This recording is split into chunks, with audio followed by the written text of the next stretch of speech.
Subtle আর্টের আজকের পর্বে আমরা দেখব এলটিএম টেন্ডার কি, এলটিএম টেন্ডার কখন প্রয়োগ করা হয় এবং এলটিএম টেন্ডার অংশগ্রহণের জন্য কি কি যোগ্যতা বা ক্রাইটেরিয়া ফুলফিল করতে হয়। তাহলে এলটিএম টেন্ডার এর পূর্ণরূপ হচ্ছে লিমিটেড টেন্ডারিং মেথড, যেটা বাংলায় বলে হচ্ছে সীমিত দরপত্র পদ্ধতি। তার মানে আমরা নাম থেকেই বুঝতে পারতেছি যে এটা উন্মুক্ত না, এটা নির্দিষ্ট কিছু ঠিকাদার বা নির্দিষ্ট কিছু সাপ্লায়ার নিয়ে এই টেন্ডারিং প্রক্রিয়াটা সম্পূর্ণ করা হবে। পিপিআর পাবলিক প্রকিউরমেন্ট রুলস 2008 এর বিধি 63 অনুযায়ী সীমিত দরপত্র পদ্ধতি বা এলটিএম এর প্রয়োগ সম্পর্কে বিস্তারিত বর্ণনা করা আছে। তো সে লক্ষ্যে আমরা মেইন কিছু বিষয় দেখে নিই। প্রথমে বিধি 63 এর 1 ক তে বলা আছে সীমিত সংখ্যক যোগ্যতা সম্পন্ন সম্ভাব্য সরবরাহকারী বা ঠিকাদারের নিকট হইতে প্রাপ্তিসাধ্য। এখন যদি বিষয়টা আমরা এমন ব্যাখ্যা করি, যদি একটা এরোপ্লেন কিনতে চাই, তাহলে এরোপ্লেন কেনার জন্য আমাদের কিন্তু ওপেন টেন্ডারিং মেথডে টেন্ডার করার কোনো প্রয়োজন নাই। কারণ আমরা জানি যদি আমরা এরোপ্লেনটা কিনি বা এরোপ্লেন সরবরাহ নিয়ে থাকি, তাহলে আমাদের সীমিত কিছু কয়েকটা কোম্পানি আছে, তার মধ্যে বোয়িং কোম্পানি নামে একটা।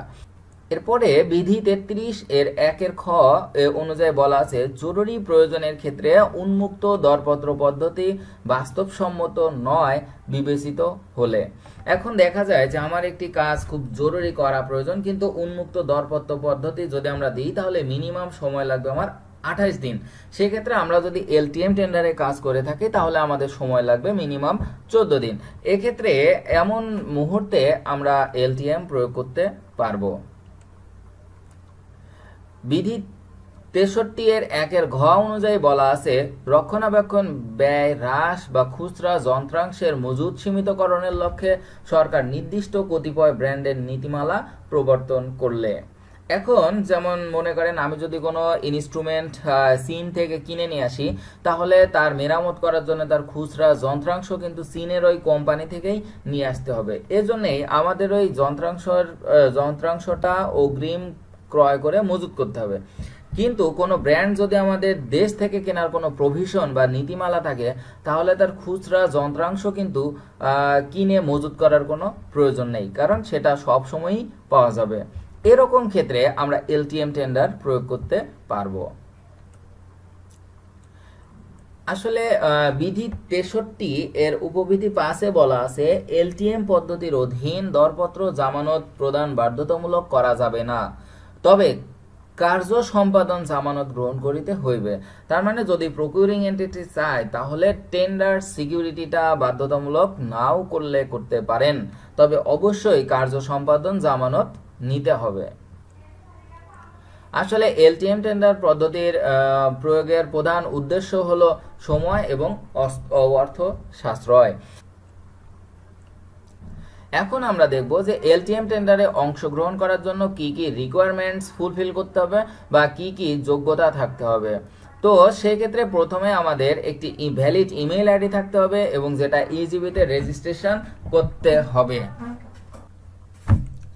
এরপরে সংশ্লিষ্ট দপ্তরে তালিকাভুক্ত থাকতে হবে। এটা হচ্ছে যেটা এলটিএম টেন্ডারের প্রধান শর্ত, সেটা হচ্ছে সীমিত দরপত্র। তার মানে হচ্ছে সীমিত সংখ্যক ঠিকাদার, সে সীমিত সংখ্যক কারা, যারা ওই সংশ্লিষ্ট দপ্তরে তালিকাভুক্ত বা এনলিস্টেড অবস্থায় আছেন। তো এলটিএম টেন্ডার বা লিমিটেড টেন্ডারিং মেথড বা সীমিত দরপত্র পদ্ধতিতে অংশগ্রহণের জন্য অবশ্যই সংশ্লিষ্ট দপ্তরে তালিকাভুক্ত বা এনলিস্টেড থাকতে হবে। একটা বৈধ বা ভ্যালিড ট্রেড লাইসেন্স থাকতে হবে, কারণ যে কোনো ব্যবসার পূর্ণ শর্ত হচ্ছে একটি লাইসেন্স থাকতে হবে, সেটা সিটি কর্পোরেশন, ইউনিয়ন পরিষদ, এরকম যে কারোর কাছ থেকে নেওয়া হোক না কেন। এরপরে একটি টিন সার্টিফিকেট থাকতে হবে। টিনের পূর্ণরূপ হচ্ছে ট্যাক্স আইডেন্টিফায়ার নাম্বার। তার মানে আপনি সরকারকে যথাযথভাবে ট্যাক্স দেন কিনা তার প্রমাণস্বরূপ একটি হালনাগাদকৃত টিন সার্টিফিকেট অবশ্যই থাকতে হবে এবং এটি টেন্ডারে আপডেট করতে হবে। ভ্যাট রেজিস্ট্রেশন থাকতে হবে। ভ্যাট বা বিন, যেটাকে আমরা বিন সার্টিফিকেট বলে থাকি। তার মানে আপনি সরকারকে যথাযথভাবে ভ্যাট দিচ্ছেন কিনা তার একটা সার্টিফিকেট থাকতে হবে, এটা অবশ্যই হালনাগাদকৃত হতে হবে।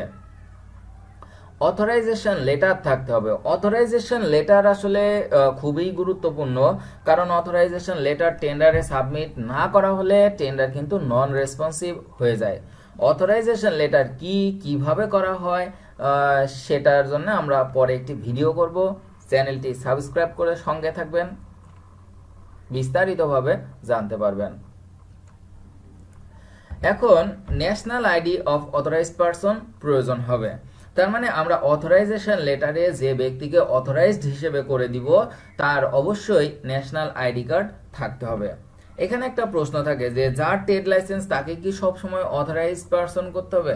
না, আসলে আমি যাকে ইচ্ছা তাকে অথরাইজড পারসন করতে পারি, যিনি প্রকিউরিং এন্টিটির সঙ্গে চুক্তি পরিচালনা করবেন।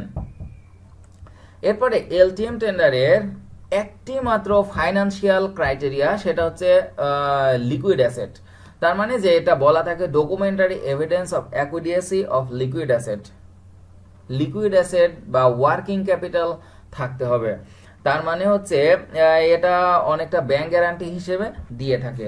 Liquid asset TDS standard data শিটে যত টাকার বলা থাকবে তত টাকার যদি নিঃশর্ত ব্যাংক গ্যারান্টি দেওয়া হয় তাহলে লিকুইড অ্যাসেট ক্রাইটেরিয়াটা ফুলফিল করে।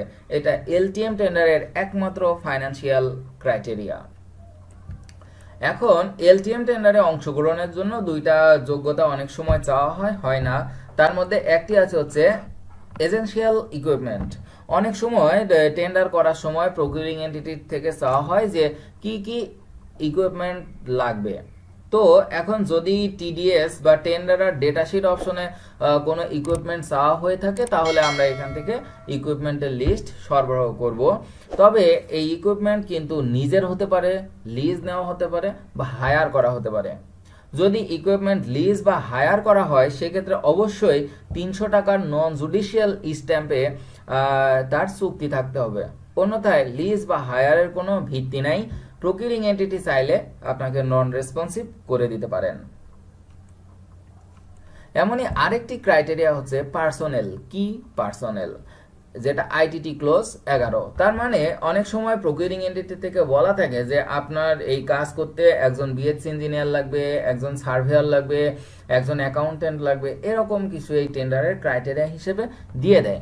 তো যদি টিডিএস বা টেন্ডার ডেটা শিটে এরকম কোনো পার্সোনেলের তথ্য চাওয়া হয়ে থাকে তাহলে অবশ্যই সে সকল পার্সোনেলের সিভি, কোয়ালিফিকেশন বা এক্সপেরিয়েন্স সংযুক্ত করতে হবে।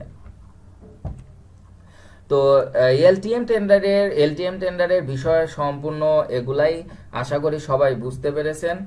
আর যদি বুঝতে কোনো সমস্যা থেকে থাকে তাহলে অবশ্যই কমেন্ট করবেন বা নিম্নোক্ত নাম্বারে যোগাযোগ করবেন। সাবটেল আর্ট চ্যানেলটি সাবস্ক্রাইব করে সঙ্গে থাকবেন। সবাইকে ধন্যবাদ।